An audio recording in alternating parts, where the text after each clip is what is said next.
जय हिंद दोस्तों। जैसा कि विविधता चैप्टर आप लोगों को बताया गया था, तो विविधता नामक चैप्टर में कुछ क्वेश्चंस हैं, मैं उसको बारी बारी से क्लियर करूंगा। ऑब्जेक्टिव क्वेश्चंस भी हैं और कुछ सब्जेक्टिव्स हैं। मैं सारे पे बात करूंगा और जितना सहज और सरल तरीके से आपको मैं समझा पाऊंगा। तो विविधता, जैसा कि आपको मैंने बताया था, मैं उसको एक फ्लैशबैक ले लेता हूँ उसमें कि जितने भी आप चीज़ देख रहे हैं, भिन्न भिन्न प्रकार के जातियाँ, प्रजातियाँ, पहाड़, जंगल, झाड़, ये सब जो भी है सारे विविधता कहेंगे। रहन सहन के अनुसार भिन्नता, खान पान के अनुसार भिन्नता, पहनावा के अनुसार भिन्नता, डांस के अनुसार भिन्नता, है ना, पर्व त्यौहार के अनुसार भिन्नता, तो उसको मैं भिन्नता को ही विविधता कहेंगे। और यही भिन्नता, जब कोई बहुत ज़्यादा गरीब है, कोई बहुत ज़्यादा अमीर है, तो ये मतलब इसको विषमता कहते हैं। और जैसा कि मैंने आपको बताया था ये भी कि विषमता जो है हमारे देश को नीचे ले जाता है, और वहीं अगर विविधता है और वो विविधता में सब एकता मिल के चलते हैं तो देश हमारा तरक्की करता है। तो विविधता और विषमता मैंने पिछले वीडियो में काफ़ी अच्छा से डिस्कस किया है। अगर आप नहीं देखे हैं तो उसको आप देख सकते हैं। मैं उससे रिलेटेड कुछ क्वेश्चन है उसको मैं देखना चाहूँगा। हाँ, तो इससे पहला क्वेश्चन था, मैंने इस पर लिख दिया है। पहला क्वेश्चन था, पश्मीना शाल कहाँ बनाए जाते हैं? पश्मीना शाल होता है वो कहाँ बनाए जाते हैं? तो इसमें ऑप्शंस हैं, क में राजस्थान, ख में केरल, ग में गुजरात और घ में कश्मीर। तो पश्मीना शाल जो होता है दोस्तों, ये कश्मीर में बनाया जाता है। तो इसका क्वेश्चन आंसर होगा कश्मीर। दूसरा क्वेश्चन है, कथकली नृत्य शैली किस राज्य का है? कथकली नृत्य है, मतलब जो मैंने बताया था आपको कि नृत्य के अनुसार भी कहीं भरतनाट्यम, कहीं कुचिपुड़ी, कहीं कथकली, ये सब जो होता है तो उसी में कथकली है। कथकली नृत्य शैली किस राज्य का है? तो कथकली में केरल हो गया, तमिलनाडु हो गया, असम हो गया और बिहार हो गया। तो इसका ऑप्शन होगा सही केरल। केरल में है कथकली। वहीं आप देखेंगे तो असम में बिहू है। फिर उसके बाद अब आइए नेक्स्ट, तीसरा क्वेश्चन, इनमें से फसलों से संबंधित त्यौहार कौन है? फसलों से संबंधित त्यौहार बोल रहा है। पहला इसमें है दीपावली, दूसरा है दुर्गा पूजा, फिर है ओणम और फिर घ में है क्रिसमस। तो जैसा कि हम लोग जानते हैं कि ओणम जो है ये फसलों से संबंधित त्यौहार है और ये दक्षिण भारत में खास करके केरल में मनाया जाता है। चौथा क्वेश्चन आइए, कहाँ के लोग अपनी पोशाक के भीतर कांगड़ी रखते हैं? कांगड़ी एक प्रकार का, उसको कह सकते हैं कि छोटा सा, मतलब ये बटुआ टाइप का होता है। मतलब बटुआ तो नहीं कहेंगे उसको, मतलब क्या बोलते हैं उसको, एक जो जिसमें पूजा वूजा हम लोग करने के लिए छोटी सी लेकर जाते हैं डलिया, उसी प्रकार का होता है। और कश्मीर के लोग वहाँ चूँकि ठंडी ज़्यादा पड़ती है तो ठंडी में वो एक फिरन नाम का एक बहुत ढीले ढाले पोशाक पहनते हैं। तो वो ढीले ढाले जो पोशाक फिरन नाम का पहनते हैं और कंगड़ी, ये जो कांगड़ी होता है इसको रखते हैं और उस कांगड़ी में कुछ जले हुए जैसे कोयला वगैरह उसको जला करके रखते हैं और उसको लेकर चलते हैं। मतलब जैसे हम लोग आग तापते हैं, बोरसी जैसे हम लोग कहते हैं, तो बोरसी को तो कहीं ले जाते नहीं हैं, लेकिन वो क्या है कि कांगड़ी को कहीं ले जा भी सकते हैं। थोड़ा सा स्टैंडर्ड टाइप का होता है, मतलब आप समझ ही रहे होंगे। तो ये होता है कहाँ के लोग अपनी पोशाक के भीतर कांगड़ी रखते हैं। तो पंजाब में नहीं, गुजरात भी नहीं, कश्मीर के लोग कांगड़ी रखते हैं। तो आपको यहाँ ध्यान देना होगा, कश्मीर में लोग कांगड़ी रखते हैं। नेक्स्ट क्वेश्चन है, किस राज्य में रबर की खेती बहुतायत होती है? रबर की खेती जहाँ बहुत मात्रा में होती है उसकी बात कर रहा है। तो पहला ऑप्शन है तमिलनाडु, दूसरा है केरल, तीसरा गुजरात और चौथा आंध्र प्रदेश। तो आप लोगों को पता होगा कि रबर की खेती सबसे ज़्यादा केरल में होती है। तो इस प्रकार से दोस्तों ये क्वेश्चंस ऑब्जेक्टिव्स है, और भी आगे क्वेश्चंस है, मैं उसको बारी बारी से देखने का प्रयास करूंगा। हाँ, तो दोस्तों अभी ऑब्जेक्टिव मैंने देखा, जो भी 4-5 ऑब्जेक्टिव था मैंने उसको लगाया। उसमें क्या था कि 4 ऑप्शंस में कोई एक विकल्प सही था, 4 विकल्प में कोई एक विकल्प सही था। इसमें क्या है कि ये प्रश्नों में एक से अधिक विकल्प सही हैं। इसमें क्या है कि अगर एक प्रश्न है उसका 4 विकल्प है तो हो सकता है चारों सही हो सकता है एक ही सही हो सकता है 2 सही हो सकता है। तो कौन कौन इसमें सही है यही हमें इसमें टिक करना है। तो पहला क्वेश्चन इसमें क्या है, इनमें से किन जातियों को जाति प्रथा के दुर्गुणों का शिकार होना पड़ा है? तो आप देखेंगे ब्राह्मण, धोबी, नाई, क्षत्रिय। तो विविधता टॉपिक में हम लोगों ने देखा है कि उसमें ब्राह्मण, क्षत्रिय ये सबको तो कभी जाति प्रथा का मतलब शिकार होना नहीं पड़ा। ये उसमें ये जात जो हैं, धोबी नामक जो जात हैं और एक नाई, ये दोनों जातियों का जाति प्रथा का शिकार होना पड़ा। और आज भी बहुत सारे ऐसे जातियाँ हैं जिन्हें की जाति प्रथा का बहुत दंश झेलना पड़ रहा है। ये हमारे देश के लिए दुर्भाग्य है और ऐसा नहीं होना चाहिए। अब आइए दूसरा क्वेश्चन में क्या है, किन राज्यों की जलवायु गेहूं के उत्पादन के लिए उपयोगी है? इसमें जैसे पश्चिम बंगाल हो गया, पंजाब हो गया, केरल हो गया, उत्तर प्रदेश, इसमें बताया जा रहा है कि किन राज्यों में गेहूं के लिए जलवायु, तो आप देखेंगे कि गेहूं कहाँ ज़्यादा मतलब उपजाया जाता है और उसके लिए जलवायु जो है उसके लिए उपयोगी कौन कौन सा राज्य में है। तो हम ये जानते हैं कि पंजाब में काफ़ी रोटियां लोग खाते हैं वहाँ, तो ये पंजाब हो गया। और यहाँ पे एक उत्तर प्रदेश, ये दोनों जो राज्य हैं यहाँ पे गेहूं का काफ़ी ज़्यादा उत्पादन किया जाता है क्योंकि वहाँ जलवायु उसी के अनुकूल है। वहीं आप केरल देखेंगे तो केरल में जो रबर की खेती होती है, पश्चिम बंगाल, ये सब चावल के लिए बहुत ज़्यादा उपयोगी हैं। तो ये दोनों नहीं, सिर्फ खा और ये घा उत्तर प्रदेश और पंजाब होगा। तीसरा क्वेश्चन में आइए, दक्षिण बिहार के दर्शनीय स्थल कौन है?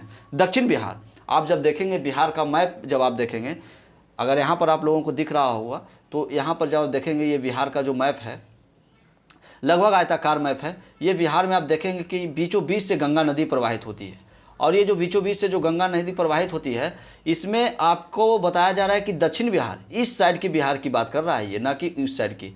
तो आप देखेंगे राजगीर, राजगीर तो नालंदा जिला में है, ये तो इसी साइड है, गंगा की इस साइड में है। आप पावापुरी देखेंगे, पावापुरी भी नालंदा जिला में है, तो यहीं आ जाएगा। वैशाली, वैशाली को आप देखेंगे ये उत्तरी बिहार का है, वैशाली उत्तरी बिहार में पड़ता है। और यहीं का जो बज्जी गणराज्य है, जो विश्व की सबसे पहला गणराज्य है, आप इसको ध्यान में रखिएगा। तो ये वैशाली और ये बोधगया, बोधगया भी हमारा दक्षिण बिहार में है। बोधगया इधर, इससे बगल में नवादा, औरंगाबाद, जहानाबाद, ये सब है, तो ये बोधगया हो गया। तो इसमें बोल रहा है कि दक्षिण बिहार के दर्शनीय स्थल कौन कौन से हैं? तो राजगीर आप देखेंगे दक्षिण बिहार के हैं, पावापुरी आप देख रहे हैं इसी जिला में है, दोनों मतलब नालंदा जिला में ही पड़ रहे हैं। वैशाली जो कि उत्तरी बिहार में है, ये उत्तर बिहार का हो गया। और बोधगया जो कि गया जिले का एक काफ़ी बढ़िया और शहर है बोधगया। तो ये जो ये राजगीर, पावापुरी और बोधगया, ये तीनों दक्षिण बिहार के दर्शनीय स्थल है, लेकिन वैशाली ये उत्तरी बिहार के दर्शनीय स्थल है, ये उत्तरी बिहार के। हाँ तो दोस्तों, ऑब्जेक्टिव क्वेश्चंस हम लोग कर रहे थे, उसमें ऐसा क्वेश्चन देखे जिसमें कि उसका एक विकल्प सही था, फिर हमने देखा कि उसका 2-3 विकल्प भी सही है। और अब कुछ क्वेश्चंस हैं जो कि रिक्त स्थानों को भरने का है। एक सेंटेंस दिया हुआ है, बीच में कुछ रिक्त स्थान है, उसको भरने हैं। तो वैसा क्वेश्चन को हम देखेंगे। दक्षिण भारतीय भाषाएं, रिक्त स्थान को भरना है, भाषा परिवार की है। ये बोल रहा है कि दक्षिण भारतीय भाषाएं जो है वो कौन सी भाषा परिवार की है। दक्षिण भारतीय भाषाएं जैसे तेलुगु, मलयालम, कन्नड़, ये सब जो भाषाएं हैं ये कौन से भाषा परिवार की हैं? तो जैसा कि हम लोग जानते हैं, विविधता में हम लोग ने पढ़ा है कि एक होता है इंडो आर्यन भाषा और एक होता है द्रविड़ भाषा। द्रविड़ भाषा जो होता है जो आर्यों को आने से पूर्व की भाषाएं हैं, जैसे मलयालम, कन्नड़, तेलुगु, ये सब जो भाषाएं हैं आर्यों के आने की पूर्व की भाषाएं हैं, ये बहुत प्राचीन भाषाएं मानी जाती है। तो दक्षिण भारत की भाषाएं जो हो गई वो द्रविड़ भाषाएं हैं, द्रविड़ परिवार की भाषाएं हैं। और उत्तर भारत की जो भाषाएं हैं जैसे संस्कृत हो गया, हिंदी हो गया, बांग्ला हो गया, ये सब जितने भी भाषाएं हैं ये सब इंडो आर्यन भाषाएं हैं, ये आर्यों की भाषाएं हैं। लेकिन ये सब जो हैं द्रविड़ भाषाएं, ये आर्यों की पहले की भाषाएं हैं। तो यहाँ पर इसका रिक्त स्थान में क्या भराएगा? दक्षिण भारतीय भाषाएं जो है द्रविड़ भाषाएं हैं। यहाँ पर क्या होगा? द्रविड़ भाषा परिवार की भाषाएं हैं, यहाँ पर द्रविड़ भाषा परिवार की होगा। अब इस प्रकार से अब दूसरा क्वेश्चन देखेंगे। रिक्त स्थान को भरना है, ईसाइयों का पूजा स्थल है। अब यहाँ पर ये देखना है कि ईसाई पूजा कहाँ करते हैं, ईसाइयों का पूजा स्थल क्या है। तो हम लोग सभी जानते हैं चर्च ईसाइयों का है, गुरुद्वारा सिखों का है। उसके बाद हम लोग मंदिर जाते हैं, हिंदू लोग मंदिर जाते हैं, मुस्लिम लोग मस्जिद में अपना पूजा जो भी है करते हैं। अब देखिए यहाँ पे ईसाइयों का पूजा स्थल है, यहाँ पे चर्च होगा। चर्च जो है पूजाइयों का, ईसाइयों का पूजा स्थल है। यहाँ पर रिक्त स्थान में चर्च हो गया और यहाँ पे द्रविड़ हो गया। चर्च ईसाइयों का पूजा स्थल है। अब आइए, भारतीय संविधान में भारत की प्रमुख भाषाएं सम्मिलित है। मतलब रिक्त स्थान में क्या भरना है? भारतीय संविधान में भारत की प्रमुख कितनी भाषाएं सम्मिलित है। तो हम लोग सभी जानते हैं कि भारतीय संविधान की अनुसूची 8 में प्रमुख 22 भाषाओं का उल्लेख है और 22 भाषाएं हैं। यहाँ पे कितना हो गया? अभी वर्तमान में 22 भाषाएं हैं। इसको मैं आगे जा कर के देखूंगा कि पहले कितनी भाषाएं थी, बाद में कौन सी भाषाएं आई, कौन से संविधान संशोधन के तहत कौन सी भाषाएं, मैं सारा बात करूंगा। अभी बेसिक है इसलिए मैं अभी बेसिक से चल रहा हूं। तीसरा क्वेश्चन, ये तीसरा तो हो ही गया, भारतीय संविधान में भारत की प्रमुख 22 भाषाएं सम्मिलित है, ठीक। चौथा में भीषण गर्मी एवं धूप से बचाव के लिए रिक्त स्थानों को यहाँ भरना है कि लोग सिर पर बहुत बड़ी पगड़ी बांधते हैं। यहाँ पे बोल रहा है कि भीषण गर्मी, धूप, ये सब से बचाव के लिए कहाँ के लोग सर पे काफ़ी बड़े पगड़ी बांधते हैं। और ये देखिए यही तो है कल्चर। मतलब वहाँ के लोग गर्मी के कारण बहुत बड़े पगड़ी बांधते थे और अपने सर को बचाने के लिए, और ये धीरे धीरे कल्चर में अडॉप्ट हो गया। तो राजस्थानी लोग आप देखते होंगे, राजस्थान के लोग जो हैं बहुत बड़े पगड़ी बांधते हैं सर पे। तो यहाँ पे क्या होगा, राजस्थान के लोग, ये राजस्थान हो गया। अब आइए छठा क्वेश्चन है, भरतनाट्यम कहाँ की प्रमुख नृत्य शैली है? भरतनाट्यम, मोहिनीअट्टम, कथकली, कुचिपुड़ी, कथक, ये सब सारा नृत्य शैली है। तो भरतनाट्यम जो होगा ये तमिलनाडु का हो गया। तमिलनाडु का शास्त्रीय नृत्य है ये भरतनाट्यम, तमिलनाडु।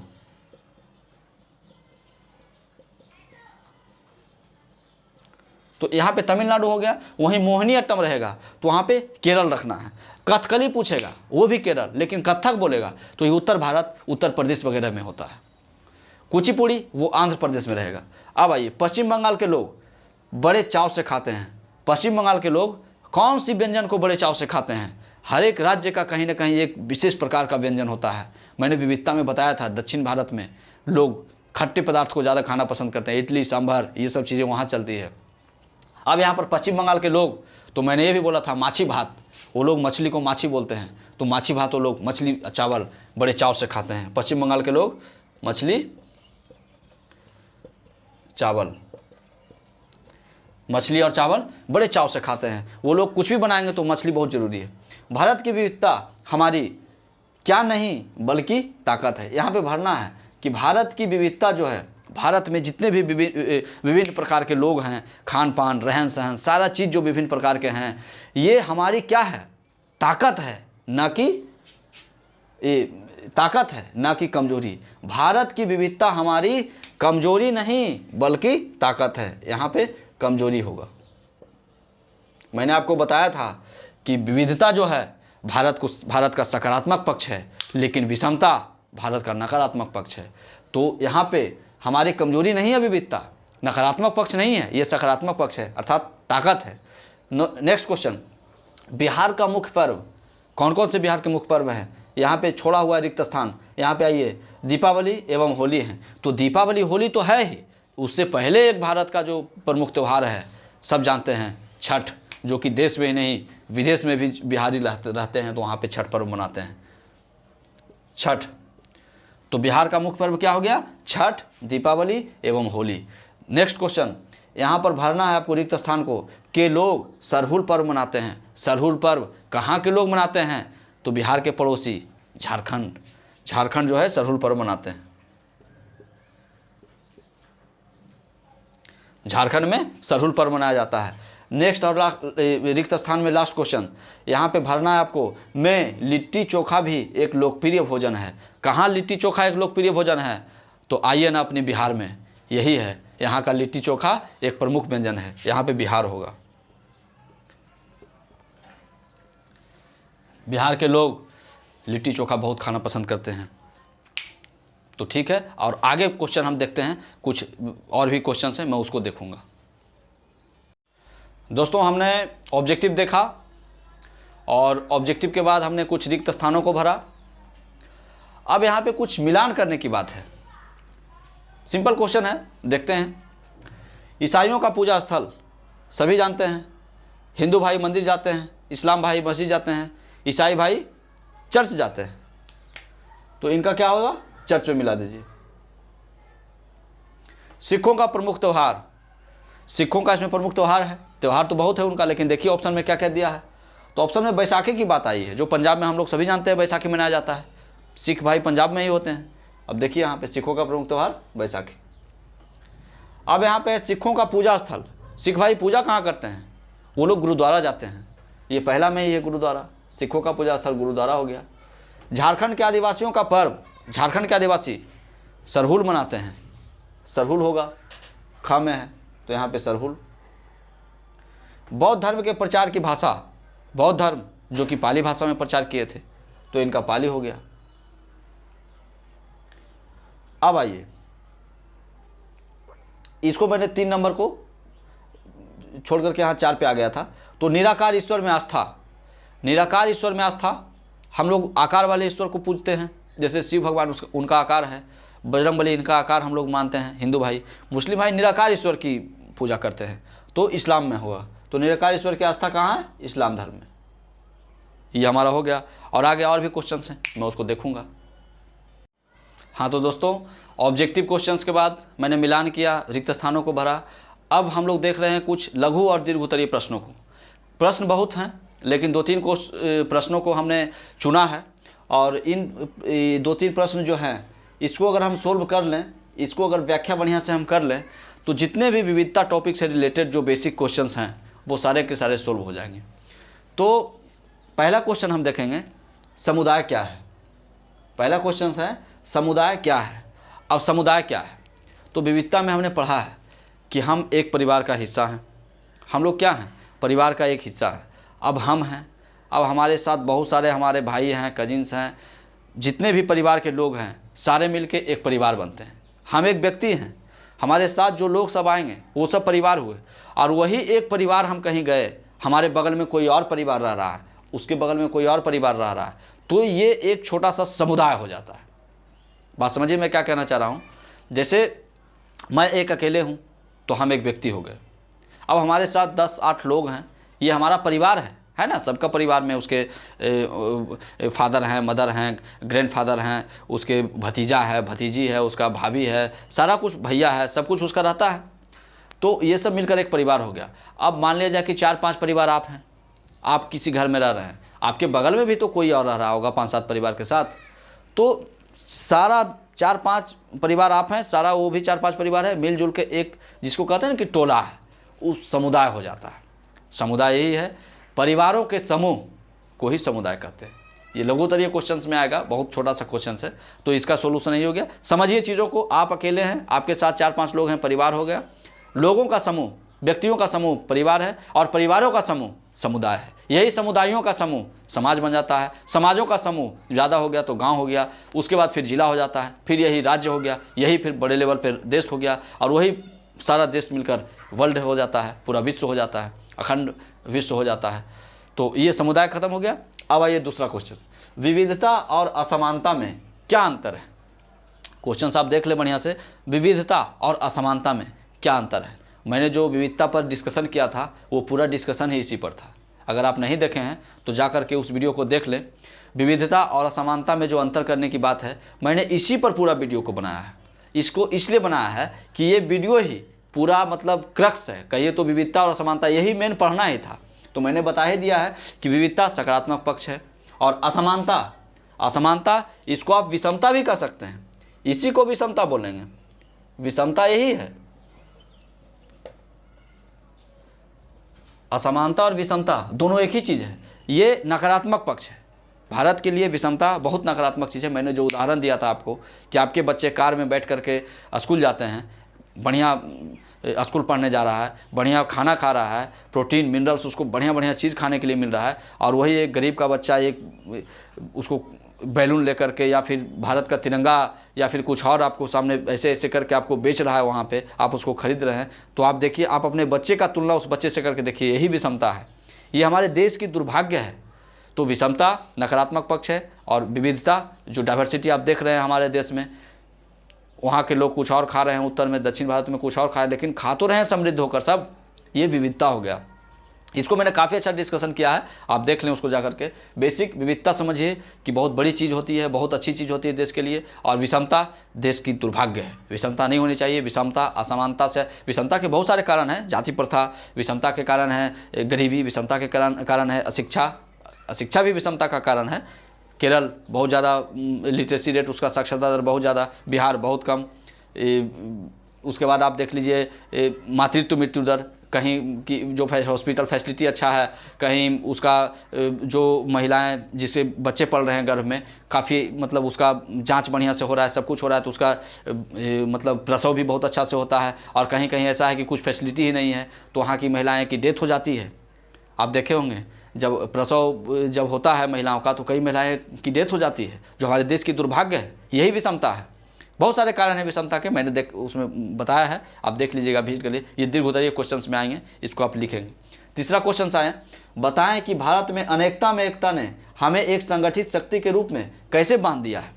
मैंने बताया ही है कि विविधता जो है बहुत सारी चीज़ें हैं, मतलब कोई कुछ खा रहा है, कोई कुछ पहन रहा है, कोई कुछ उसका त्यौहार है, हमारा त्यौहार कुछ है, आपका त्यौहार कुछ है, ये विविधता हो गया। लेकिन इतनी विविधता के बाद आप तेलुगु बोल रहे हैं, मैं हिंदी बोल रहा हूँ, कोई संस्कृत बोल रहा है, कोई इंग्लिश बोल रहा है, इतनी विविधता के बाद भी लोग अनेकता में एकता कैसे लोग बांधे हुए हैं, ये आपस में लोग कैसे बंधे हुए हैं और भारत की तरक्की में वो अपना योगदान कैसे दे रहे हैं। क्वेश्चन का सेंस यही है, क्वेश्चन यही कह रहा है कि अनेकता में एकता, सारा कुछ विविध होने के, विभिन्न प्रकार के होने के कारण भी कोई धोती कुर्ता पहन रहा है, कोई जीन्स टी शर्ट पहन रहा है, कोई मतलब महिलाएं, मुस्लिम महिलाएं हमारी बुर्खा पहन रही है, हिंदू महिलाएं घूंघट में रह रही है, बहुत सारी महिलाएं हैं राजस्थान वगैरह में देखेंगे आप, घूंघट में महिलाएं रहती है, फिर मुस्लिम महिलाएं बुर्खा पहनती है, बावजूद उसके ये लोग एक कह सकते हैं ना कि एक मतलब डोरी में जो माला में जो फूल जो गुथा हुआ रहता है, सब एक ही डोरी में पिरोए हुए हैं। यही क्वेश्चन का सेंस है। तो इसका उदाहरण आप देखे होंगे 26/11 जो कांड था 2008 में, जो मुंबई में जो ताज होटल का जो ब्लास्ट हुआ था, 26 नवंबर की वो घटना है, आपको याद होगा, आप पढ़े होंगे बुक में। 2008 में जो हुआ था, 40 घंटे पूरा मुंबई स्तब्ध रह गया था, 40 घंटे पता नहीं था कि क्या होगा पूरी मुंबई में। तो वहाँ पर क्या हुआ, लोग जात पात, धर्म, गरीबी अमीरी से ऊपर उठ करके जिससे जो हुआ सब मिल करके एक मतलब कंधे से कंधे जोड़कर सामना किया और वो विषम परिस्थिति से उभरा हमारा देश। ये जो वहाँ की जो घटनाएं थी 9/11 की जो घटनाएं थी 2001 में अमेरिका की, वहाँ से कम बड़ी घटना हमारा 26/11 नहीं था। 26/11 की घटनाएं हमारा अमेरिका से बहुत कहीं ना कहीं दोनों एक जानलेवा ही था, दोनों एक प्रकार का भीषण मतलब कह सकते हैं कि भारत में बहुत बड़ी विपदा थी। तो वहाँ पर देखिए हम लोग किस प्रकार से अनेकता में एकता को दिखाएं। अभी लेटेस्ट आप देखें उदाहरण कोरोना में क्या हुआ। कोरोना में जो है हमारा देश में आप देख रहे होंगे कि दक्षिण भारत में सबसे पहले कोरोना का केस आया, बावजूद उसके पूरा देश उसके साथ खड़ा रहा। कोरोना का टीका बनाने वाले कहीं और के व्यक्ति हैं, कंपनी कहीं और का है, लेकिन हर एक देश में डिस्ट्रीब्यूट हुआ। यही तो अनेकता में एकता है। आप देख सकते हैं कहीं भी सूखा आया, कहीं भी सूखा हुआ, मतलब वहाँ फसल वगैरह का उत्पादन नहीं हो पाया, तो पूरा देश एक साथ होकर के उसके किसानों की दुर्दशा के बारे में सोच करके उसको फिर से उसको स्थापित करने का प्रयास करते हैं। कहीं देखिए उत्तरी बिहार में, बिहार की बात करें, उत्तरी बिहार में पूरा बाढ़ आ जाती है, पूरा बाढ़ से उत्तरी बिहार एकदम त्रस्त रहता है, लेकिन उसके बाद भी जिससे जो हुआ वहाँ पर सब मिल करके अनेकता में एकता की वहाँ पर उदाहरण सब देने का काम करता है। तो यही तो है अनेकता में एकता। तो तीनों क्वेश्चंस इसी प्रकार, समुदाय क्या हो गया, विविधता और असमानता में अंतर, बताया कि भारत अनेकता में एकता किस प्रकार से, सारा चीज़ों को मैंने बताया है। और इससे पहले जो वीडियो था वो वीडियो को देखेंगे तो ये डिस्क्रिप्टिव क्वेश्चन सारा बन जाएगा। और मैंने आपको हिंट दिया है, सिर्फ हिंट दिया है, आप इसको लिख करके लिखने का प्रयास करें, काफ़ी बेहतरीन क्वेश्चन है। और इसी प्रकार से मैं पहले कोई टॉपिक पढ़ाऊँगा, कोई एक जो उसका सब्जेक्ट का जो टॉपिक रहेगा उसको बताऊँगा, फिर सारा का मैं क्वेश्चंस एक एक क्वेश्चन डिस्कशन करूँगा। तो विविधता टॉपिक जो है, सोशल साइंस का पहला टॉपिक विविधता था, ये खत्म हो गया। आगे जो टॉपिक आएगा मैं उस पर बात करूंगा। पहले टॉपिक के बारे में डिस्कशन हो जाएगा एक वीडियो में, उसके बाद दोबारा में फिर ऐसे ही क्वेश्चन आंसर होगा। कैसा लग रहा है आपको एपिसोड, आप बताइएगा, फिर आगे मिलेंगे। जय हिंद।